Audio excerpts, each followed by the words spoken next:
Donc tous les liens, c'est-à-dire le soleil, la lune, les étoiles, représentent les puissances qui dirigent le monde.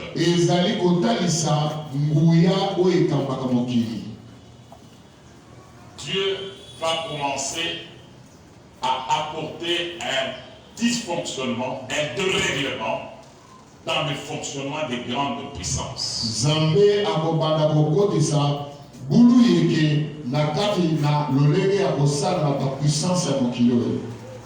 Il va commencer à frapper lui-même, il sait comment telle puissance est en train de diriger le monde, telle puissance est en train de diriger le monde, telle puissance a tel impact.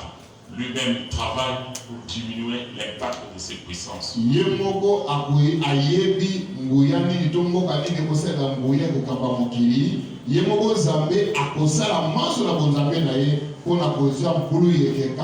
Tellement que beaucoup de puissances auront des problèmes au même moment.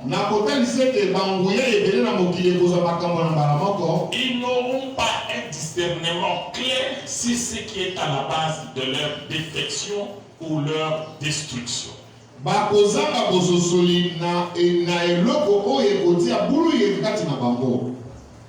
Ce sont ces événements qui vont les pousser à pouvoir se réunir face à ce problème qu'ils ne maîtrisent pas.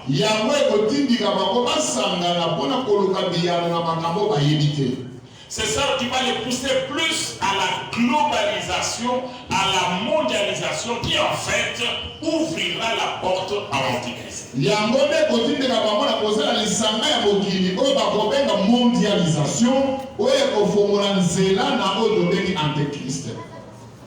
Dans la grande puissance, il y a monde, beaucoup de justifier. Il y a des gens qui ne comprennent pas,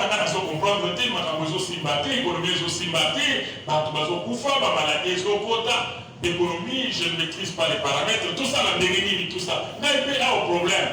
Il y a un problème, tout ça, tout ça, la liboke. Dans le moment où ça a commis liboke, et qu'on peut s'enzeler l'antichrist, tant qu'on peut y aller, par mon nom, ça va s'enzeler, pays à diriger par nous. Amen.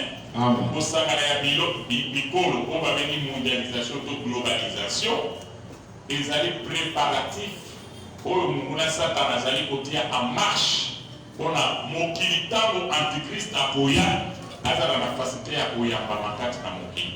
Pambate, Mokili et Kokoma, un village planétaire, et Nicolas Makambo, nous sur la Mokili, nous devons gérer à partir d'un téléphone naïnanga. Nous tous un téléphone naïnanga, nous sommes le nom de rapport.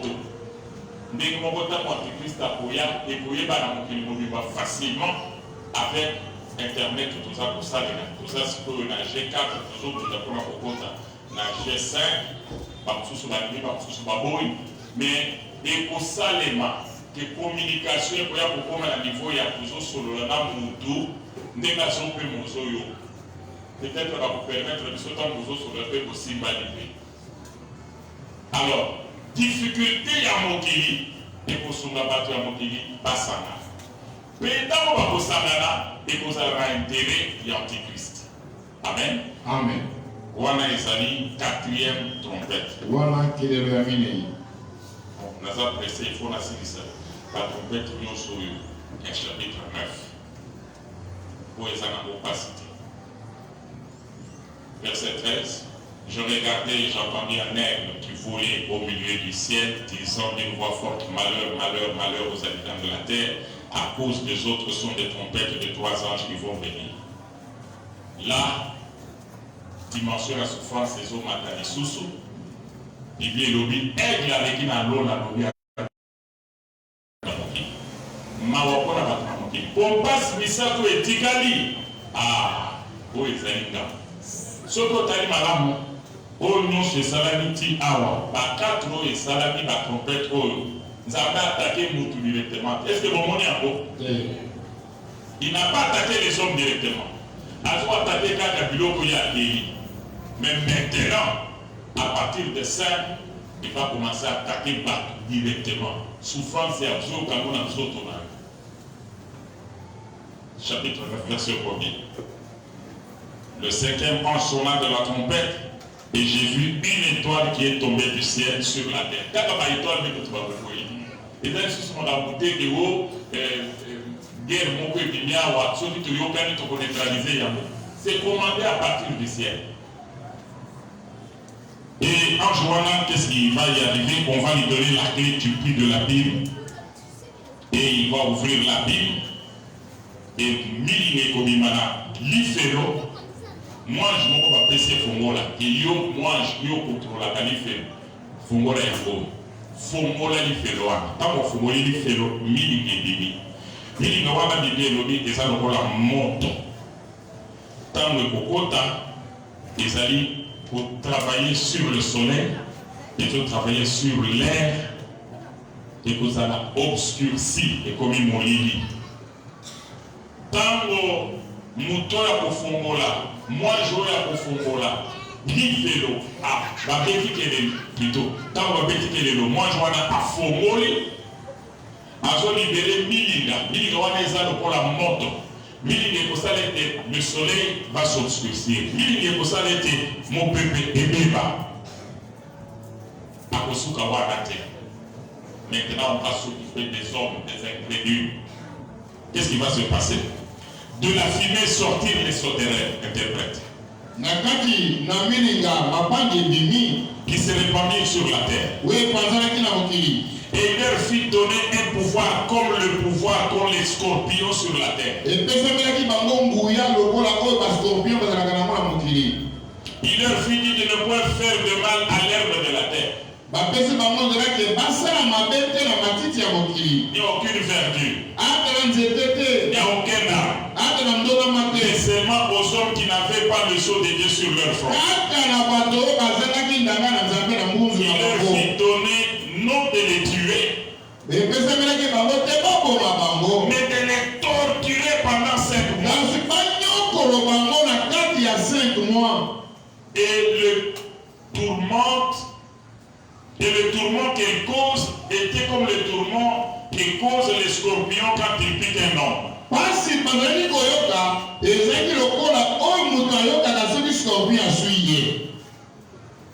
Nous avons apporté dans ma bande. Pour le soir, nous avons ma bande de soir. Il y a un lien à Kaka Matiti. Mais alors, ma bande, il y a un Matiti Bosimba. Pour que la Kaka batte, on va s'en aller pour y ensemble dans l'unité. Bonsoir, il va vous suivre au Loki. Pas si on a le la passe à photo, va suivre na scorpion. Scorpion, ils en ont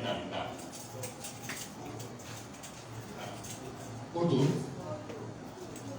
Alors, Koto. Bon, le col a commencé à faire un ça, pour aller comprendre les arts. Tala na livre, tala na mukando comme on a mis ça dans la panza quand soit. Si qu'on a pas ici, moi je vois, à ici pas ma bande voilà. Tant qu'on soit pas vous faire. Bano comme on voit pas pour toi là parce que yo parce que yo on a kaka tant que on a côté on va la bilamba et on a mon.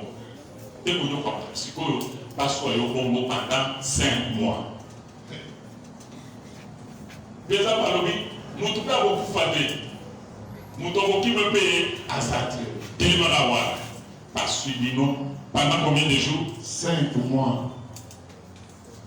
À ce jour-là, les hommes chercheront la mort. Ils ne la trouveront pas. Ils désireront la mort. Et la mort fuira. Avant pour décrire à sauter les lois de Bazali. Bakosa la boue.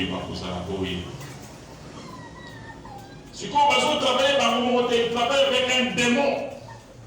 Ça c'est le verset 11. On a Nicoloti dans 11 bazar pour décrire. Et ils avaient sur elle comme roi l'ange de l'abîme. Nommé à l'hébreu Abaddon. En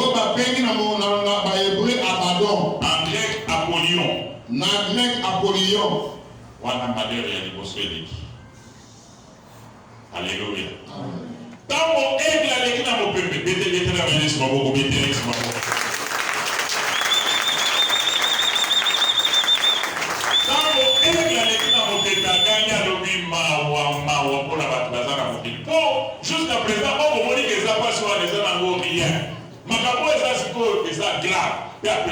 eza misato. Ntango aleki nde mwa ange oyo azalaki na 5e trompette abeti. Ntango abeti mabangi ebimi balobi mabangi nayebike bino bolinga kolia matiti me natindi bino mpona matiti te natindi bino mpona bangi oyo bazangi nini bazanga ndanga so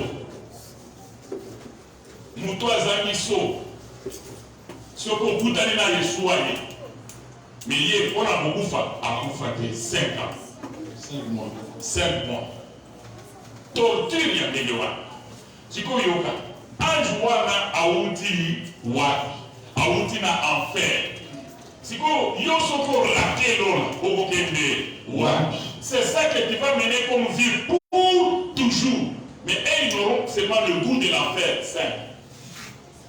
Mais ndenge na yebeli yo yo okondima te okende souffrir. Yo okondima te okende souffrir. Il faut participer na nini libetela na maboko.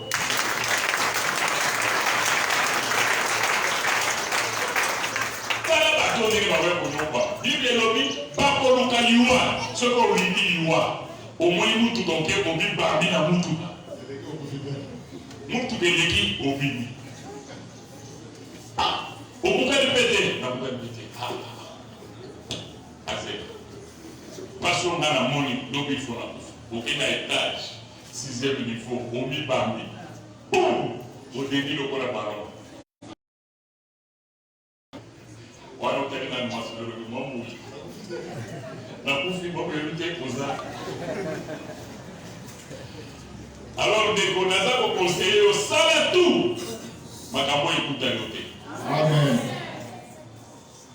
Sala tu oningani makambo ekutani yo 5 mois ya pamba mais elikambo esekeli oyeba wana bafungoli bife balibere kaka tumwa mabangi mais biloko nyonso eza bali 5 mois. 6e a sonné. Le 6e mois sonna de la trompette, et j'entendis une voix qui venait des 4 cornes des lecteurs d'or, qui est l'évangile, et disait au 6e ange qui avait la trompette, bénis les 4 anges qui sont liés sur le grand feu. Et les 4 anges qui étaient prêts pour l'heure, le jour, le mois, l'année furent déliés afin qu'ils tuassent les tiers des hommes. Tango balibere kelelo ya 6e motoba balobi ange kende kolibere bange 4 oyo batelemi likolo na fleuve ya Efrate po basala nini basala pre mpona likambo elingi kosalema sikoyo mosala na bango osala sikoyo esengeli eboma bato banyokwami 5 mois ce n'est pas tout automatiquement sikoyo na niveau supérieur toboma bato sur la terre un tiers mais awa covid ebomi bato na Chine ebomi bato na Europe bato baleli tomoni na internet ndenge bamindele bafandi na mabele bafukami na bamboka mboka ekomi désert bazokende na tracteur Trump aza koloba covid eza te eza makambo alokuta nga na kotikala kolata eloko wana te alati ezwi ye ebesimata ozwa kaka un tiers toyokani un tiers na bana 3 moko akufi soki oza na bana 10 après 3 bakufi soki oza na famille ya 30 personnes vont perdre à peu près combien 10 en tant que 10 donc ça va secouer tout le monde et c'est Dieu qui va envoyer ça. Alors oui, tant qu'on va kufungola tant qu'on va kobeta kelelo ya 6e ya motoba c'est ça? Oui, motoba. Tant qu'on va kobeta kelelo ya motoba bato bakokufa un tiers. Si on peut procéder comment? Le nombre de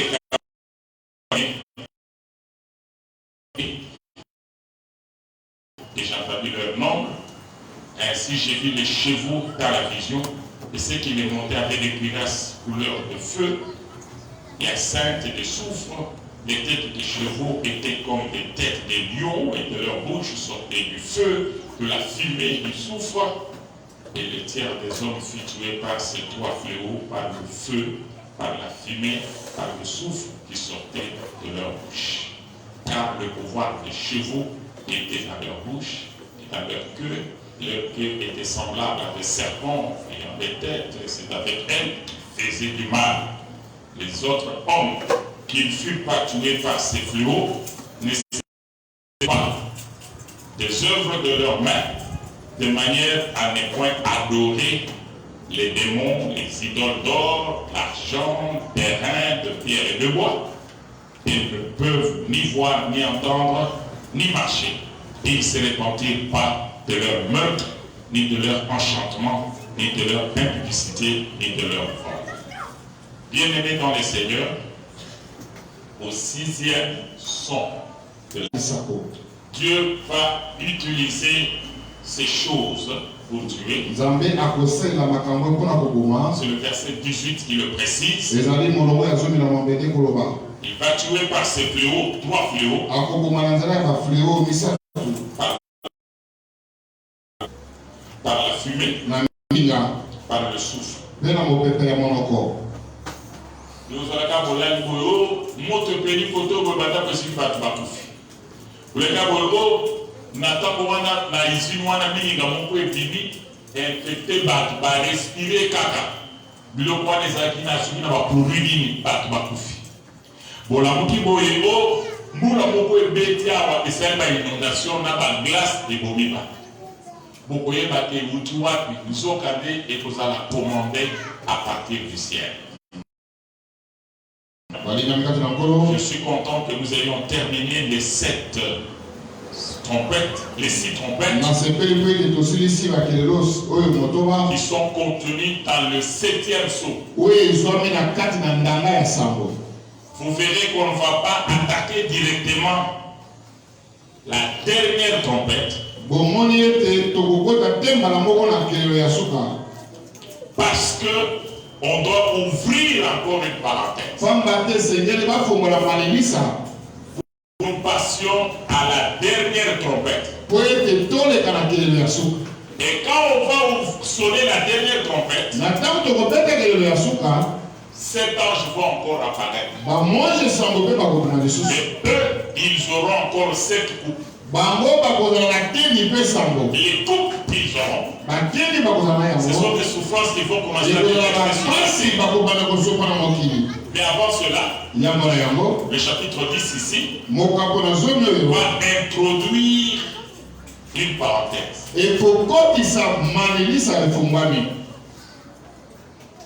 Cette parenthèse va nous permettre de comprendre ce qui va se passer au 7e sceau. Mais qu'est-ce que tu dois retenir aujourd'hui? Ce que nous vivons maintenant, c'est encore le début de la souffrance.